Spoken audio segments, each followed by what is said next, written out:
Hi friends, good evening, नमस्कार। स्वागत है आपका एक और वीडियो में। और दगड़िया हो, आज हम आए हैं मोटरडांग और हमारे एक आंदोलनकारी भाई हैं जो कि सुबह से पैदल यात्रा चल रहे हैं। और वो किसके लिए चल रहे हैं?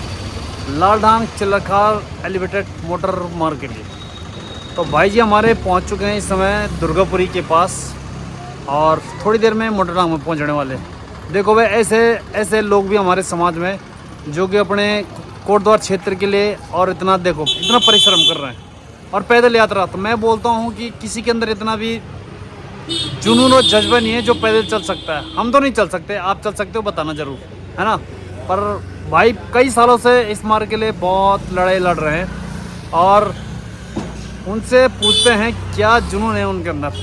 तो थोड़ी देर में पहुँचने वाले हैं। ये हमारे असली धावक योद्धा जो कि कोटद्वार के लिए अपनी जान बिल्कुल लगा रखी है। थापा जी, अचानक क्या विचार बन जाता है आपका, क्या करना चाहोगे आप? देखो, विचार कुछ नहीं है। विचार तो बस यही है कि कोटद्वार की बहुत बुरी हालत में है और कोटद्वार रो रहा है। कोटद्वार में शिक्षा, स्वास्थ्य, रोजगार की हालत बहुत ख़राब है और उसके लिए किस प्रकार से काम किए जाए। अगर सबसे पहले बात की जाए तो जो लालढांग चिल्लरखाल मार्ग है वो मुझे सपने में भी आता है और रात दिन उसी को मैं खाता हूँ, उसी को मैं पीता हूँ और उसी को मैं देखता हूँ, सोचता हूँ। मैं अपनी मेरी बिटिया जो चंडीगढ़ में पढ़ती है, मैं उसके बारे में शायद इतना नहीं सोचता हूँगा जितना मैं लालढांग चिल्लरखाल और कोटद्वार के बारे में सोचता हूँ। और मेरी वाइफ भी मुझे कहती है कि यार आप लड़की को फ़ोन नहीं करते हो। मैं बोला चले यार मैं करता हूँ अभी फ़ोन, तो तब मैं उसको फ़ोन करता हूँ। तो बस मैं ऊपर वाले से यही कहूँगा कि जहाँ लालढांग चिल्लरखाल मार्ग के लिए मैं लड़ाई कर रहा हूँ वो मेरी बिटिया का ख्याल रखे, चंडीगढ़ में वो ठीक रहे अपना। तो बात करते हैं हम लालढांग चिल्लरखाल मार्ग की। मैंने कहा जैसे शिक्षा, स्वास्थ्य, रोजगार, तीनों दृष्टि से बहुत महत्वपूर्ण मार्ग है। और ये मार्ग तो जब अपना उत्तराखंड बना था तभी ये मार्ग बन जाना चाहिए था, लेकिन मार्ग बना नहीं। और दोनों सरकारें दोषी हैं। मैं दोनों को कहूँगा, कांग्रेस को भी और बीजेपी को भी कहूँगा कि जहाँ जब कांग्रेस की सरकार थी तो कांग्रेस ने क्यों नहीं इस पर उसी समय बन जाना चाहिए था ये मार्ग।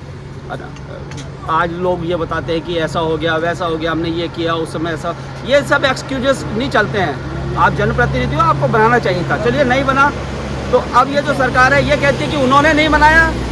उनको तो आप कहते नहीं हो, उनको तो आप कहते नहीं हो, हमें कहते हो।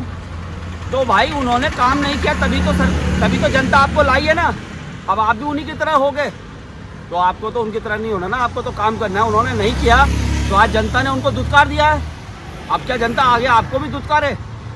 तो ये कोई इसका कोई जवाब नहीं है कि उन्होंने नहीं किया, उनको नहीं कहते हैं और हमें कहते हैं। तो भाई समय के हिसाब से हर आंदोलन किए जाते हैं। और ये जो आज पदयात्रा है, मेरी पैदल यात्रा है और सनेह से और ये चिल्लरखाल तक, और ये मार्ग की लड़ाई ये बिल्कुल थमेगी नहीं जब तक 24 घंटे और 7 दिन का मार्ग हमें नहीं मिले। क्योंकि इस मार्ग के बनने से मैंने जैसे कहा, शिक्षा, स्वास्थ्य, रोजगार सभी कुछ बढ़ेगा, सभी कुछ अच्छा होगा, सुधरेगा। जो अभी डॉक्टर भी यहाँ नहीं आना चाहते, डॉक्टर भी आएंगे, बेस्ट हॉस्पिटल में भी आएंगे, रोजगार बढ़ेंगी यहाँ पर। और शिक्षा की जैसे हमने बात की है, शिक्षा का हब कोटद्वार बनेगा। लालढांग से बच्चे यहाँ पर पढ़ने आएंगे, वो तो हरिद्वार नहीं जाएंगे, वो यहीं आएंगे।